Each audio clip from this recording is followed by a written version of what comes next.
जिसका जोखिम ज्यादा उसका भत्ता ज्यादा। लेकिन अगर आप मुझे बताइए कि जोखिम जवान का ज्यादा है कि जैसे अफसर का ज्यादा है। जिसका जोखिम रिस्क कम है उसका 15,500, जिसका जोखिम रिस्क ज्यादा है उसका 5,200। आर्मर फोर्सेज में शामिल होता है नहीं, एमएनएस, उनका जोखिम भत्ता 10,800 है। किसी भी ऑपरेशन को सक्सेस करना है उसके लिए हथियार से पहले जो 5 जनरेशन के हथियार है वो इतनी रिक्वायरमेंट नहीं है जितनी मुराल है। अगर आपका मुराल हाँ है तो आपको कोई ताकत है या कोई भी आपको चुनौती है वो आपके सामने फेल है। हमारी जो बेल्ट है, यूनिफॉर्म है, वो देश की रक्षा के लिए अपने आप को हमने गीता का कसम खा करके ये शपथ ली है, तो हमको उस पर रहना चाहिए, चाहे हमको कोई सेना से क्यों निकाल दे। जिस चीज के लिए वो जवान भर्ती हुआ है उससे हटकर इसमें कोई कार्य कराया जाए तो जवान का बिल्कुल बेशक मोरल डाउन होगा। लेकिन जवान से काम कराने गलत है, क्योंकि वो देश के लिए भर्ती हुआ है, ना कि पर्सनल काम के लिए। 1 लाख 1 पेंशन का वो चला, 6 साल धरना चला, आपके जंतर मंतर पे चला, अफसरों को तो बहुत कुछ दे दिया। मरता जवान है, आप डायरेक्ट अफसर से मिलो तो उसके मिलने में डट बात करने में और बात होगी, जब बिचौलिए के साथ मिलेंगे जब अलग बात होगी।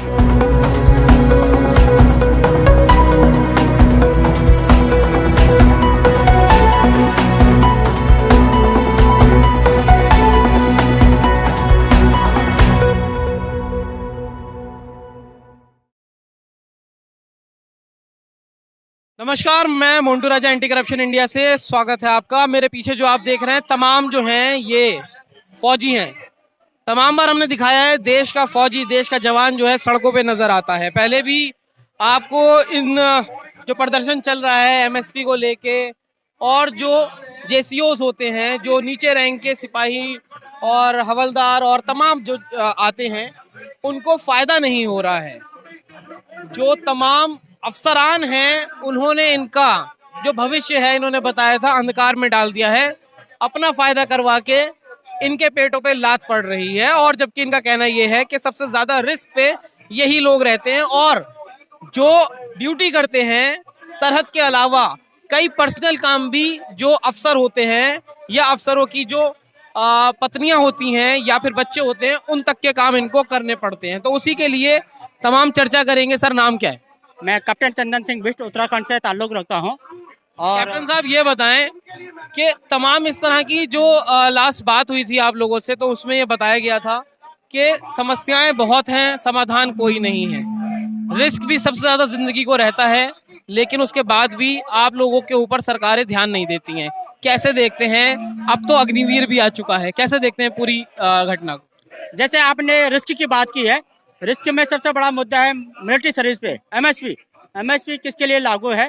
जो एमएसपी की फुल फॉर्म भी बता दिए कई लोगों को, वो किसानों वाली लगती है। मिलिट्री सर्विस पे ऐसा भत्ता जिसको कि साधारण भाषा में बोलूंगा मैं, जोखिम भत्ता, जिसका जोखिम ज्यादा उसका भत्ता ज्यादा। लेकिन अगर आप मुझे बताइए कि जोखिम जवान का ज्यादा है कि जैसे अफसर का ज्यादा है, तो आपको यही जवाब मिलेगा कि जवान का, क्योंकि फ्रंट लाइन में कौन रहता है? जवान रहता है। और वो जवान हो और चाहे जेसीओ और अफसर हो, ये मानता हूँ कि हर क्लाइमेट में एक साथ रहते हैं। लेकिन एक साथ अगर वो रहते हैं, लेकिन जोखिम ज्यादा जवान का है, ज्यादा जोखिम होने के बावजूद भी आपने एमएसपी, जिसका जोखिम रिस्क कम है उसका 15,500, जिसका जोखिम रिस्क ज्यादा है उसका 5,200। यहाँ तक कि जो नॉन बैटल्ड है, यानी कि जो आर्मर फोर्सेज में शामिल होता है नहीं, एमएनएस, उनका जोखिम भत्ता 10,800 है। इससे साफ जाहिर है, आप इसका गणन करें कि जो लड़ाई का हिस्सा है ही नहीं उसको आप 10,800 दे रहे हो। जो डॉक्टर्स वगैरह होते हैं, बिल्कुल, और जो फ्रंट लाइन में अपने आप को बलिदान करता है देश की रक्षा के लिए, उसका आप 5,200। कहने का मतलब ये है कि जोखिम जिसका ज्यादा है उसका जो नॉन आर्मर है उससे भी कम है। तो ये चिंता का विषय। मतलब जैसे कहते हैं, एक मिसाल है कि गरीबी पिसता है, तो अगर आर्मी की बात करिए, आर्मी के आप लोग गरीब हो, तो वही आप ही लोग पिस रहे हो। देखो, मैं गरीबी शब्द आर्मी के लिए नहीं लाऊंगा क्योंकि जो हिंदुस्तान की सेना ये विश्व की सबसे अग्रिम और बहादुर सेना भी है, और हमको इस गर्व भी है। लेकिन राजनीति कर रही है ना सरकार। जी बिल्कुल, अभी जो इसमें गरीबी के साथ मैं इसमें नहीं लाऊंगा, लेकिन बहादुर है। लेकिन बहादुर का तकमा मैं इसको इसलिए नहीं पहनाऊंगा क्योंकि अगर आपने कोई भी जंग को लड़ना है, किसी भी ऑपरेशन को सक्सेस करना है, उसके लिए हथियार से पहले जो 5 जनरेशन के हथियार है वो इतनी रिक्वायरमेंट नहीं है जितनी मोरल है। अगर आपका मोरल अच्छा है, आपके जितने भी आधुनिक हथियार हैं 5 जनरेशन के वो फेल है।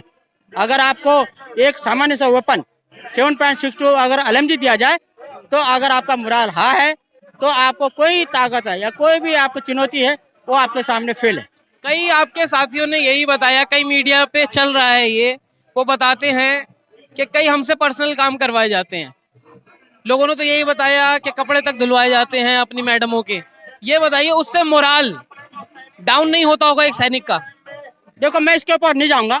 क्यों नहीं जाऊंगा कि भाई अगर मैं सैनिक हूँ, मैं भी 30 साल सेना में सर्विस करके आया हूँ और आपका जवाब मैं इसको इस तरह से नहीं दूंगा। मैं भी एक 30 साल का जवान रहा, सिपाही रहा, सिपाही से लेकर मैं हर स्टेप में रैंक लेके गया, मैं भी गया हूँगा। लेकिन जो मेरे को ऑथराइज है वो करूँगा ना। अगर मैं इसको सिरे से नकार जाऊँगा तो इसमें क्या दिक्कत है? नकारा है और नहीं कर रहे थे हम, तो मैं तो ये बोलूँगा। कई लोग ये बताते हैं ना कि भाई अगर कर्नल साहब हैं, उन्होंने सिपाही को बोल दिया कि भाई जाओ मेरे बच्चे को ट्यूशन से ले आओ या मेरे पास जो पेट है उसको पार्क में घुमाए आओ, इस तरह की तमाम चीजें देखी जाती हैं। आपके तमाम जो इंटरव्यूज है उसमें ये बताए हैं मैडमों की चेक धुलवाई गई हैं। वो मोरल डाउन करता है, एक सिपाही का नहीं करता है। वो सिपाही जो है देश के लिए लड़ने के लिए आया था आर्मी में, और इस तरह की जब चीजें कराई जाती हैं उसकी जो मनोदशा होती है वो क्या होती होगी? इसको मैं दूसरी तरीके से परिभाषित करूंगा। जो आपका कहने का मतलब मेरे को लगता है कि बड्डी सिस्टम शायद ये होगा कि बड्डी सिस्टम का जो सहायक, उसका परिभाषा सहायक है। सहायक का परिभाषा किस तरह से है कि जब सहायक को लागू करने का मतलब ये है कि कोई भी जंग है या कोई भी ऑपरेशन को उसको सबसे छोटी टुकड़ी यानी एक सेक्शन लड़ता है या एक बड्डी लड़ता है, सहायक बोलते हैं। तो सहायक का मतलब ये नहीं है कि जिन शब्दों का आपने बोला, सहायक का सही मान्य क्या है कि आप मेरे सीनियर हैं। सीनियर का मतलब यानी कि मैं एक नंबर जूनियर हूँ, आप सीनियर हैं। जब हम लड़ाई में ऑपरेशन में जाएंगे तो आपका मेरा तालमेल होना चाहिए। अगर आप आगे हैं तो मैं आपको फायर से कवर करूँ, ये सहायक का सही परिभाषा है।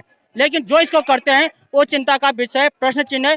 ये अगर कर रहे हैं तो मैं इसको बिल्कुल, मैं भी सैनिक होने के नाते मैं इसके खंडन करता हूँ कि ऐसे आदमी जो इसको कर रहा है बहिष्कार करें।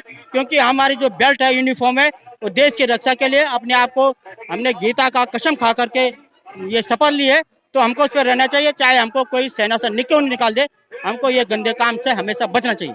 क्या लगता है सर, क्या नाम है आपका? मेरा नाम राजेंद्र सिंह राठी है सर।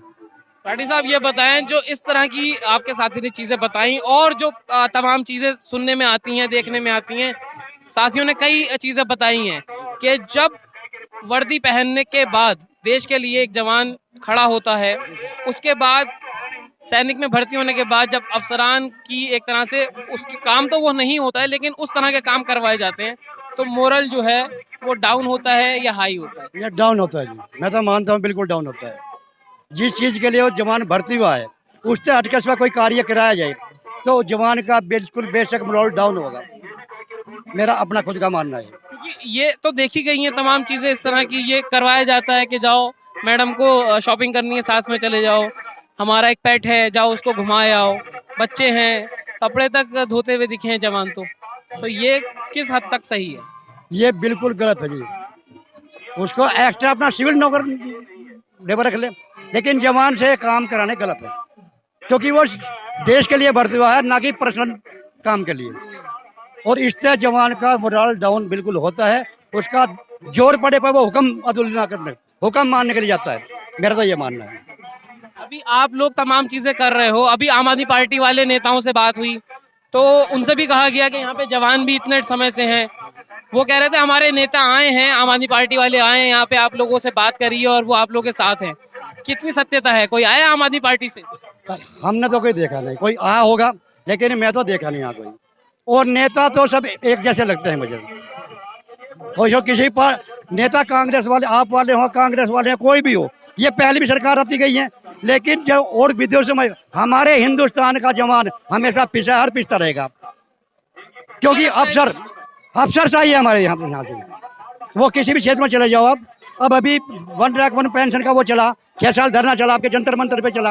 अफसरों को तो बहुत कुछ दे दिया, मरता जवान है। जवान ज़्यादा काम करता है, डिसेबिलिटी में दिक्कत, जवान को डिसेबिलिटी कम मिलती है, अफसर को ज़्यादा मिलती है। तो ये कह रहे हैं कि पहले जो आप लोगों का नेतृत्व है वो अफसरान कर रहे थे, अभी जो हैं वो आप ही लोग कर रहे हो, तो अब लगता है आपको फायदा होगा। बिल्कुल मानते हैं कि अगर हमारे जवान इकट्ठे होकर और लंबे समय तक ये कार्य खींचे तो हमारा मतलब मोदी जी कुछ ना कुछ इस पर सोचेंगे, क्योंकि जो जिम्मेदार आदमी होता है उसको बीच का आदमी ही कुछ गाइडेंस गलत देता है। अगर आप डायरेक्ट अफसर से मिलो तो उसके मिलने में, डायरेक्ट बात करने में और बात होगी, जब बिचौलिए के साथ मिलेंगे जब अलग बात होगी। तो मुझे लगता है कि हमारे प्रधानमंत्री जी कुछ ना कुछ इस हमारे जवानों के लिए सोचेंगे। जवानों को उम्मीद है मोदी से, तमाम जो है देखिए तमाम समस्याएं भी हैं, बताई भी हैं, लेकिन अफसरान ने जो पहले नेतृत्व किया उसमें जो निचली रैंक के अधिकारी या फिर जवान थे उनको फायदा नहीं हुआ।